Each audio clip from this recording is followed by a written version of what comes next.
é fã de Predador conhece o Rafael Adolini e seu revólver. Só que temos um problema, o filme Prey conta uma coisa e HQ outra. E é sobre isso que vamos falar no vídeo de hoje. Então bora comigo, vem! Olá, eu sou Minão e você está no canal Na Sua Tela. Bora embarcar nessa jornada comigo e bora pro vídeo! Vamos abordar hoje mais informações sobre o revólver no final de Prey e agora temos um novo problema. Há duas histórias sobre o revólver, a da HQ e a do filme Prey. Mas trago uma resposta sobre o porquê disso ter acontecido. Há também alguns detalhes legais sobre o próprio revólver neste filme. Quero trazer à tona novamente a história de quadrinhos de Rafael Adolini.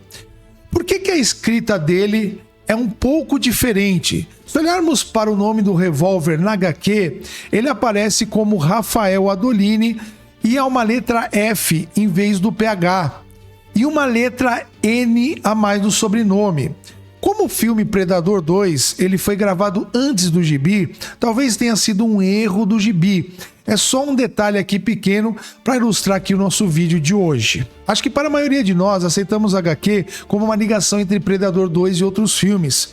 Mas depois de que Prey foi lançado e vimos o revólver novamente, e se isso não fosse o bastante, até mesmo o HQ de Predador 2 tem um nome totalmente diferente e uma data diferente. Lá aparece Vito della Mirandella, Anno Domini 1640, certo? Então agora temos duas histórias sobre Rafael Adolini e seu revólver. Uma HQ que remete a 1718, quando ele conheceu o Greyback, e outra diferente no filme Prey. Então por que eles ressuscitaram o revólver se já existia uma origem? Rafael morreu no HQ em 1780. Mas o outro está vivo em 1719. As duas histórias estão em conflito. Ou é um caso deles ignorarem a história de propósito, ou simplesmente não sabiam dela. Eu encontrei uma entrevista recente específica que dá uma resposta a esse problema e explica por que isso aconteceu. O site Insider.com disse que teve uma entrevista recente com o diretor Dan, e ele queria conectar o Predador mais para trás no tempo do que havia sido feito na franquia. E ele disse isso sobre o assunto, abre aspas. O que surgiu primeiro foi a ideia de trazer o filme com o protagonista nativo americano, especificamente da tribo Comanche. Depois veio a ideia de Predador 2 e pensei, essa é a data certa. É para lá que devemos ir. O revólver pode ter estado na minha primeira proposta ao estúdio, mas já tínhamos a origem do revólver que remetia a 1718 lá na HQ. Na HQ, uma versão mais jovem do Greyback está nessa história. Rafael desaprova quando seus homens roubaram o ouro da igreja.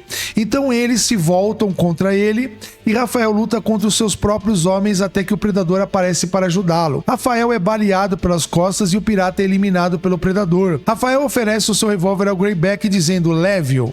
E Greyback honra esse homem deixando a sua própria espada para trás e pegando o revólver. Depois ele sai do planeta e não é visto em nenhuma outra história até o filme Predador 2, que ocorre em 1997. Essa também era uma ideia dos criadores de Predador, Jim e John Thomas, lá nos meados de 1990, para uma sequência da franquia. E aqui está a parte que explica por que a história da HQ sobre Rafael e o revólver foi ignorada e refeita em Prey. O diretor Dan disse que ele não sabia da HQ ou da ideia da sequência quando ele e o roteirista Patrick Eason desenvolveram Prey, mas desde então foi informado sobre a história. Sim, ele simplesmente não sabia disso na época. Depois Dan acrescentou essa resposta, abre aspas, foi só enquanto trabalhava no filme que eu soube disso. Esperava que quando recebêssemos o sinal verde, nos entregassem a Bíblia do Predador. Aqui está toda a informação que você precisa, as palavras que usamos, todas as armas já utilizadas, mas isso não existe de verdade no estúdio. Nunca houve continuidade. Fecha as aspas. Quando ele estava pronto para trabalhar no filme, esperava receber um arquivo com material sobre armas, personagens, equipamentos, mitologia e etc. O que teria dado a ele um mais subsídio para incluir histórias existentes, como a do Rafael Adolini.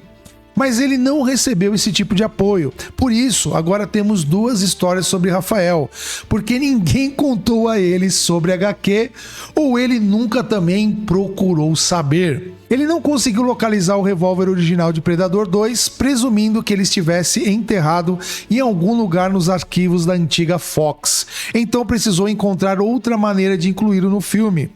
Foi aí que ele conversou com James Rosenthal, o responsável pelos adereços de Prey, e deu a ele a tarefa de refazê-lo. Durante esse processo, tiveram uma grande sorte, conseguiram entrar em contato com alguém do YouTube e obtiveram uma cópia do adereço do revólver de Predador 2. A primeira pessoa a qual ele obteve o revólver foi Nene D, e você pode ver que a versão dele é muito precisa. Em um podcast, James Rosenthal disse que ele conseguiu algumas outras cópias de um lugar em Los Angeles, mas elas não eram tão boas quanto que ele recebeu do Nene D. Quanto à necessidade de descobrir como o revólver que foi dado a Naru e foi encontrada nas mãos de Greg Beck, Dan respondeu assim: abre aspas, acho que não colocamos uma situação sem saída. Uma coisa não deve determinar sozinha uma sequência. Mas nesse filme é divertido continuar incluindo esses elementos e criar mitologia a partir de algo que antes era apenas uma ideia. Fecha as aspas. Nos créditos finais, há uma imagem de mais naves Predador descendo a Terra, enquanto Naru e seu povo as observam descendo do céu. Mas Dan encerrou a entrevista com essa declaração, abre aspas, eu venho pensando nesse filme desde que estava na terceira série, então definitivamente há muita coisa legal sendo planejada nesse universo. Seria incrível fazer mais filmes, fecha aspas. A última coisa que quero mencionar é outra entrevista no site slashfilm.com. Dan fala sobre uma ideia que nunca chegou a ser implementada no filme e disse, abre aspas, por alguma razão eu estava obcecado com a ideia de ter lutas mais verticais e mostrar Predador pulando entre árvores. Aliás, só agora lembrei que houve um rascunho original dessa cena por muito tempo, não apenas o que previsualizamos. Chegamos a considerar uma briga onde dois estavam nas árvores e uma perseguição no alto das copas. Só por isso foi sugerido na física do filme original de Predador, mas nunca foi explorado completamente, fecha aspas. Então é isso. Agora temos duas histórias de Rafael Adolini e o revólver de percussão. Também mudaram como Rafael era um capitão corajoso lá nas HQs, mas no filme virou um tradutor e mostrou o medo quando o Predador apareceu. Bom, agora temos duas histórias aí do Rafael Adolini. Eu particularmente gosto muito mais da versão de HQ, porque é muito mais legal, porque a versão do filme, convenhamos, realmente eles diminuíram o personagem, e esse revólver é tão icônico lá no finalzinho de Predador 2, que realmente, vamos dizer, o Dan conseguiu bostear a história de Rafael Adolini, mas para quem estava em dúvida, aí está as duas histórias e por que isso aconteceu. Eu vou ficando por aqui, deixe nos comentários a sua opinião, a gente vê no próximo vídeo, valeu, fui!